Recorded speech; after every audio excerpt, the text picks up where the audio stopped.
Hello guys, good morning. Ito po yung ano namin, kusina. Tingnan nyo, dito kami nagluluto sa kahoy.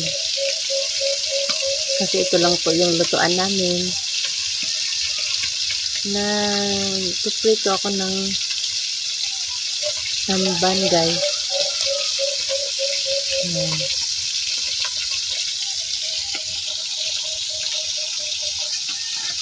Kaway-kaway sa mga ganitong lutuan.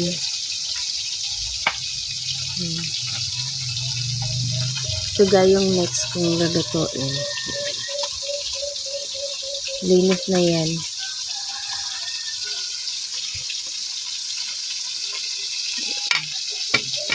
Ito lang yung munting tahanan namin. Yan.